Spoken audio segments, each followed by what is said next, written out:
we're back. How was your week been? It's been all right. Yep. As we recorded this, we just had Easter, which we had an Easter dinner together. We did. It was actually really good. What did you think of the Easter dinner? We kind of all cooked a number of things. We had like a big ham. And I'm not the one saying this, but this is coming from someone else, but they're not here. I guess it's ironic we eat ham on Easter.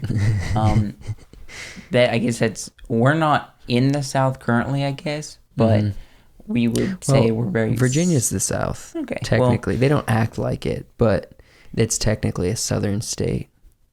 Yeah, I guess we have a lot of southern roots around us too, though, even though we weren't born there. Yeah.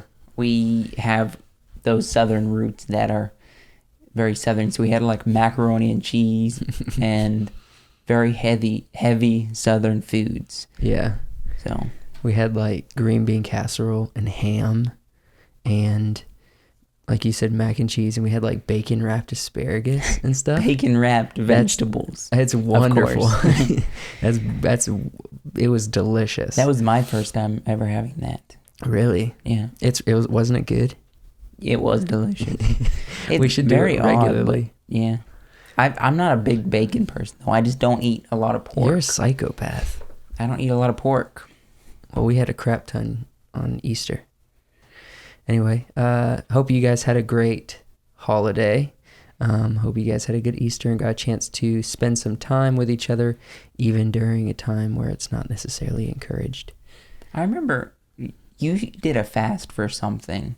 Remember last year you were working at that church and you did a fast. What was that for? Well, we had a church. I went to a church that was, it was called like Week of Prayer and Fasting. And it was like a week where you fast something. You can fast food. You can fast really anything. Just, taking time away from that's in the normal routine. So it causes you to remember.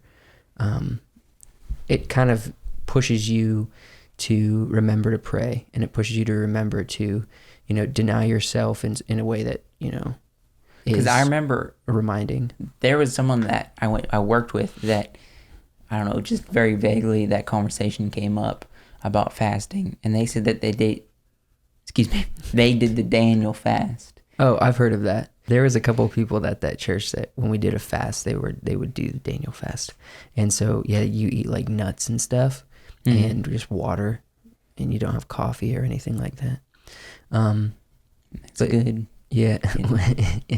All right. But, so did you have anything in mind of an idea that you were interested in talking about? Yeah, kind of very vaguely, I guess, talk about with everything that's going on. In my mind, I think this is kind of, right now, the United States is kind of at a quarantine, but in my mind, I think we're towards the end of it. Mm-hmm. They haven't officially said this is the end of it kind of type thing yet, but I think we're getting close to the end. But going on with that,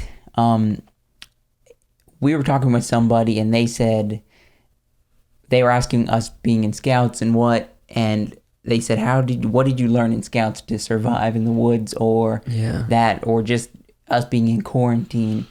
Has it helped with anything?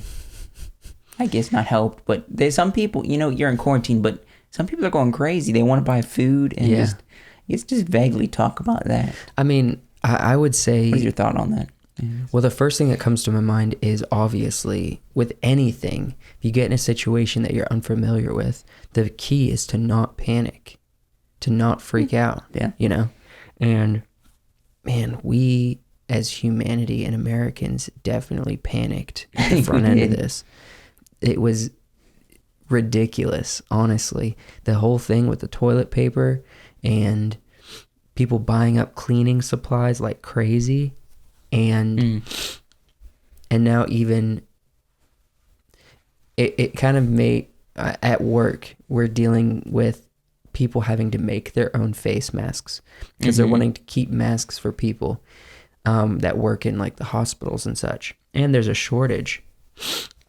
But just the fact that we all freaked out and was like, oh, okay, if we have to buy all the masks, we have to use all the masks. Add on that, I work at Lowe's, the lumber place, Lowe's, the store. And I remember when all this first started, there was so many people just trying to buy masks, but like it wasn't at a point where we were at quarantine. We weren't at anything like that. So everybody was like, these people buying masks, they're crazy. I remember we had so many masks and things on back order that the company and just distributors they just shut down. They said, we are not distributing any more masks because there's so many people buying them right now. Yeah. And so they just completely shut down. A lot of the people, like, we couldn't order them as a store, as a company that has that kind of stuff. Yeah. So it was crazy. I mean, a lot of small businesses, like, they're actually making masks. And the place I worked has a costume design department. They actually made a whole bunch of masks and gave all the employees one to have Did you get around. one? I did. To have around. When did you get it? Like today. Oh. All the employees get one like homemade face mask and to wear around work because, you know, if you're not in work or visiting family, you're really not supposed to be around a lot of people. And so when you are having to go to work, if you're essential job working, then you're supposed to try to take precautions to do good social distancing and cover your face and whatnot. And so they provided for us because you can't just go out and buy face masks right now. There's just none anywhere. So getting back to the idea of the survival thing, yes, it's so important that you just don't panic. You know, that's something that we've talked a lot about being in Boy Scouts. That's something that actually, when you said at the beginning that someone asked about it, what was the biggest thing that I think Scouts taught me? And for me, it was learning how to take care of yourself in a survival or being in a survival kind of mindset. And also, being able to take care of yourself enough that you can also take care of others. That's what Boy Scouts kind of taught me if I was to round it out. There's other things like leadership and, you know, I don't know, a bunch of personal skills with merit badges and whatnot. But really it comes down to being able to take care of yourself in pretty much any situation. Yeah, I would say I agree with that. I know something from just personal experience, like going on campouts or things like that where we aren't accessible to like the city and just stores and stuff. Not that this is a survival thing, but I know a big thing for me, especially when I was a younger scout, was not being organized. Like, especially when we did like backpacking trips and stuff, you would have to put everything in one bag and you have to be organized and knowing where this stuff is, the important stuff. You have to have your food, your tent. Sometimes we eventually got to doing hammocking, which was a lot easier than bringing a tent. But it was smaller, easier to pack. Yeah. But like just being organized and everything, especially if it rained, because your stuff would get wet. Yeah. Everything would get wet so easy. Yeah. So you had to be organized and know how to do that. I would say it was not till like my later years in Scouts that I actually figured that out to get organized and not like have a miserable time. Yeah. Because everything was just so disorganized. I think that was just being younger and trying to figure things out too. Yeah, their organization is super important. When we went on long hiking trips, you would have to survive with what you brought on your back, you know, and that's stressful. When you're preparing for that, you're constantly like, oh, my backpack is so heavy. And then you're like, oh, did I get everything? Am I going to need this while I'm in the woods? Because I'm not going to see civilization for 4 days or 5 days or a week, however long that trip was. And you're going to survive. You're going to figure it out. But then you also don't want to overload yourself. I would say just even exercising that ability to, you know, weed out the things that you don't need and keep and hold on to and value the things you do allows you to do that in personal life as well. So you don't learn to panic in a situation. And then you also learn how to be, okay, what's important that I need to focus on?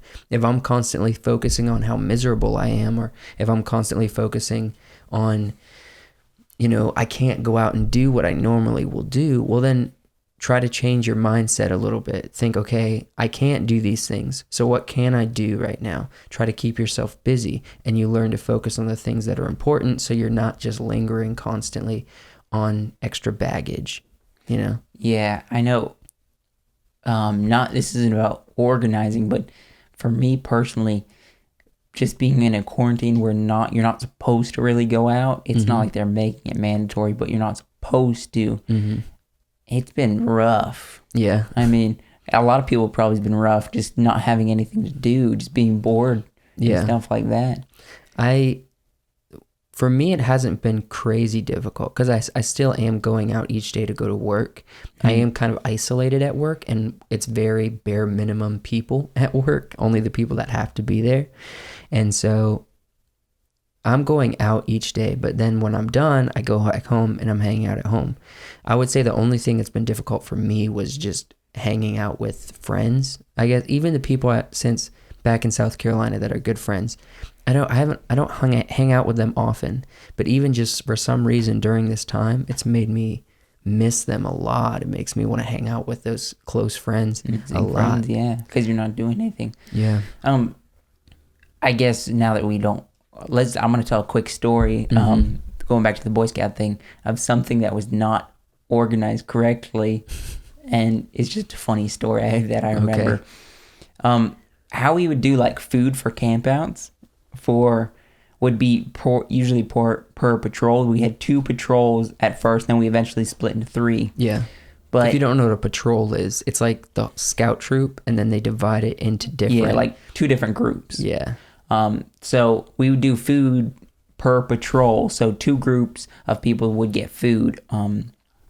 How we normally do it is we would elect someone that's going on the camp out and say, hey, can you buy the food for the camp out for this meal, like a dinner and then a breakfast? We usually plan it out and everything. Yeah. And then everybody in that patrol would just pay that person back. Which, when you're young, you don't think, I can't trust this person to not get food. You just assume, okay, I don't have to do it, so I'm not going to worry about it. Yeah. They have to worry about it.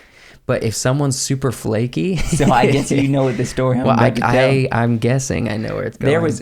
There was one scout, I guess. He said he was coming on the camp out, but when we told him he had to buy food, he didn't want to, so he decided to just not show up to the camp out. Oh my gosh. But what a trash person. He didn't tell anybody that he wasn't coming. So I remember showing up there, and we start driving like to go on the trip, and they're like, wait, he never came. We don't have any food. Like, no food for like 2 meals. It was like a dinner and a breakfast. Okay. That not only was organized wrong, but no one like checked up on this kid? Mm-mm. How old was he? I mean, he was probably younger, probably 13, 14, 15. See, that was the problem. The kid didn't tell their parents that they were responsible for anything because they didn't want to do it. And then they're just like, oh, well, I don't want to do this, so I'm not going to show up on the camp out. And then, my goodness, that is a great example of the very large majority or maybe minority of people in this world act, you know? Yeah. They just say, screw everyone, I want to be comfortable right now. Mm-hmm. That gets me fired up a little bit because it's so important that everyone pulls their weight. And if you think that you should live comfortably at the expense of someone else, that's another thing that Boy Scouts taught us, is to not to care so incredibly much about your own comfort. Like, think about yourself and the comfort level of yourself and everybody else, and work together to disperse that. If one person, like who you're talking about, decides to just flake out, not show up, what did you guys eat? We ended up, I remember telling our scoutmasters, and they were like, okay, we'll really quickly make a stop. You guys just grab something right quick, and then you'll have a meal. We're going to do like this. Mm-hmm. We just made a quick stop, like for 10 minutes, grab something. You guys pretty much got like Chex Mix and stuff, probably. Well, no. Well, I remember because we stopped at a store. They stopped at like a grocery store, just a really quick one. I think it was like a Bilo. Well, that's good. Were you the one that was paying attention? Yeah, because I mean, out of how many guys? there was maybe six. Out of six guys, you were the or only eight. one that noticed on the way to the camp out that you were like, this dude doesn't have the food. We don't have any food for this camp out we're heading towards right now. Well, that's great that you figured that out. Also, like, why Boy Scouts taught us so much is because the Scoutmasters didn't come behind us. They didn't. They didn't make sure we were doing it right. They're like, if you do it wrong after we've told you how to do it right, you're going to have to suffer for that. I mean, we would have figured something out, but... Yeah. I like that mindset, though. People might think that might be an abusive mindset to do to younger guys, but a group of younger guys need to learn harsh reality at some point. And honestly, you know, beat up the kid who was flaking out. Beat up the kid. I don't think beat him up. Just, like, tell him how serious it was and, like... Nah. Let him know what he did. I'm not advocating bullying, but gosh dang it, that could have ended poorly, very poorly for you guys. So I guess just tying it back to the beginning, that's kind of just being prepared in general and not freaking out. Yeah, that's true. I think that it takes a lot of practice. I don't think that's something that we do naturally. Yeah. Well, do you think that being prepared or learning how to cope with these kind of situations is something people do naturally? Or do you think that you're only good at it because you've been in situations before that have prepared you for, you know, times like these? Now, this is kind of a very broad term because I know we've talked about this in the past. Personalities. Now, I know you don't agree with personalities and you say there's no such thing as personalities. That's for another topic. That's a big conversation to have and to bring up on a podcast like this. But for me to say personalities, it's more of your personality, and it's easier for the person and their personality. What I mean by personality is like the way they deal with things and how they were growing up. So I guess it is kind of a learned situation. That's what I'm saying. I think it's about your life experience. It's about what you've been through in the past to help you react. Honestly, the people that freak out and are living in a really nervous state right now, I'm sure there's fear for like family members' health and whatnot. But if you're like constantly worried about yourself and, oh, I'm not going to have enough toilet paper to wipe my behind after I take a crap, you know what I mean? That's not rational thinking unless you're in a state of panic. Honestly. And there's a lot of people that panicked, and there's a lot of people that just said, screw everybody else, I'm going to take care of my own comfort. And that's very selfish. You should try to if you take something away from this podcast, I would say stop thinking about yourself so much and practice thinking about everybody else as well, you know? Yeah, I would say. And even like what they're saying right now, supporting local businesses is something they're saying that's a good thing, because like these bigger companies that have a bunch of chains and stuff, they're doing really fine. well right They have now. money behind them. Yeah. These local businesses that are out of work or like not doing as much work because people aren't coming into their shops, their stores, their restaurants. Yeah. It's hard for them to stay afloat. So if you haven't lost your job and you're still working and making money during this time, by all means, get out there and spend some money on some of these local businesses. These local businesses employ people, and if these local businesses go down because people like you aren't supporting them when you could be, then other people are losing their jobs as well. We have to think about everybody right now. And that's important. So, I guess we should probably wrap this one up. Yeah. So, do you have any recommendations or anything to say before we close up? No, go spend if you have a job and you haven't lost your job, go spend some money on some local business in your area and think about other people. Anyway, thank you guys for watching this video. We really appreciate it. Hit the subscribe button. We really want you to subscribe, partly because of selfish reasons, but also it's I think we're working hard to produce content that we actually are okay with people following right now. It's free to subscribe, so do that, and we'll really appreciate it. Thank you guys so much for watching, and we'll see you in the very next video.